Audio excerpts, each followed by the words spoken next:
Farmers na taron diri sa center tungod kay magpabaksinta sa anti-rabies tungod kay nakagata sa ating aso na i-train mga ka-farmers. So ngayon tingnan nyo at abangan nyo kung ano ang proseso dito sa pagpabaksin ng anti-rabies at sa anti-tetanus mga ka-farmers. Sa lahat ng nanonood dyan, andito tayo. May video ako sa tungkol sa nakagat ako ng aso at saka kung ano ang proseso at ano ang ating dapat gawin. Ayan. Ito yung mga student na nag-assist sa atin. Meeting. Ayan mga ka-farmers. So abangan nyo mamaya. Paturok tayo mga ka-farmers para nagdag sa ating buhay at saka meron tayong pamilya. Yan lang muna ang ating upload ngayon sa ating mga ayan na mga ka-farmers, yung ating ginagawa. Nandito na tayo mga ka-farmers. Ang una nating gawin mga ka-farmers pagdating dito, dahil hindi naman tayo ang mayroong pangangailangan, ay kumuha tayo ng number. At saka, ayan ang ginagawa natin mga ka-farmers. Hintayin lang natin ng konti. Tapos, tatawagin yung ating pangalan at saka number. At saka, ayan yung kanilang ginagawa mga ka-farmers, yung mga student na nag-a-assist sa ating mga farmers, yung mga practicing. Sila yung mag-interview sa'yo kung taga saan ka at saka anong nangyari. Ganun lang mga ka-farmers, simple ang ating pagpabaksin ng ating anti-rabies at saka anti-tetano mga ka-farmers. Ngayon ay first aid pa natin ito dahil nakagat tayo ng aso sa una nating video mga ka-farmers. Ayan, para sa lahat ng natatakot dyan, huwag kayong matakot kasi wala namang bayad ito mga ka-farmers.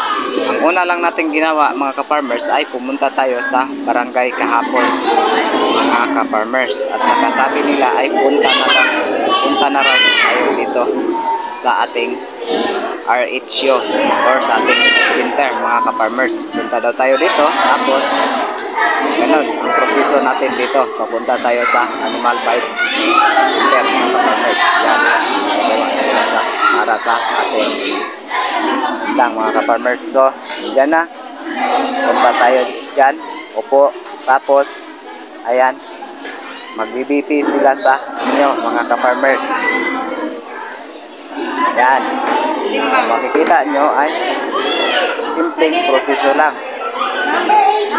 Kaya kung mayroon tayong nakagat ng aso dyan or ano na apakan nyo na bako, may huwag tayong mag-alala.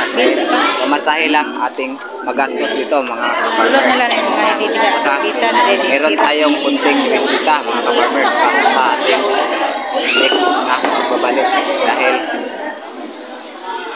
sa susunod, dahil ay first day ngayon at saka hindi na yung reschedule naman natin mga ka-farmers kasi ang ating bakuna ngayon ay yung anti-rabies at saka sa Monday ay yung anti-tetano na mga ka-farmers. At saka iwan ko, doktor lang ang nakakaalam doon sa kanilang resita. Meron tayong nagagastos na mga 300 pesos siguro mga farmers. So yan lang, hindi tayo matatakot.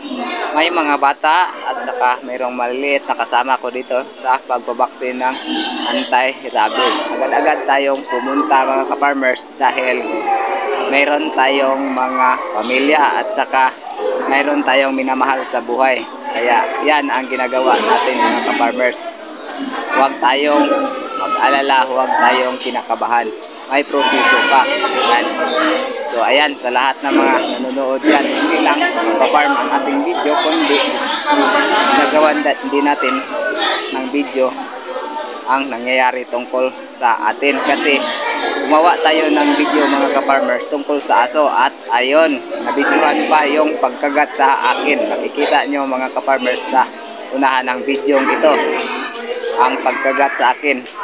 Nakagat ako noong Saturday at saka ngayon ay hindi ko naagapan dahil ang schedule sa ating center ay 2 dalawa lang sa isang week. Mga ka-farmers, ang schedule natin dito mga ka-farmers sa ating health center ay pagkatapos doon mga ka-farmers ay dito na tayo sa animal bite center. Ayan na mga ka-farmers yung injection room sa animal bite center. Ayan mga ka-farmers, dito sa labas ay kung mayroong magpipila dito, ayan nakapila na kami mga ka-farmers. Ayan, nakapila na kami para sa injection. So ayan na mga ka-farmers, natapos na tayo magpa-inject. Babalik pa tayo sa next schedule mga ka-farmers, mga dalawa o mga tatlo pa mga ka-farmers. Sa mga nanonood dyan, please subscribe to our channel mga ka-farmers para matulungan ang ating channel na lumaki mga ka-farmers. Maraming salamat sa inyong lahat mga ka-farmers. God bless you.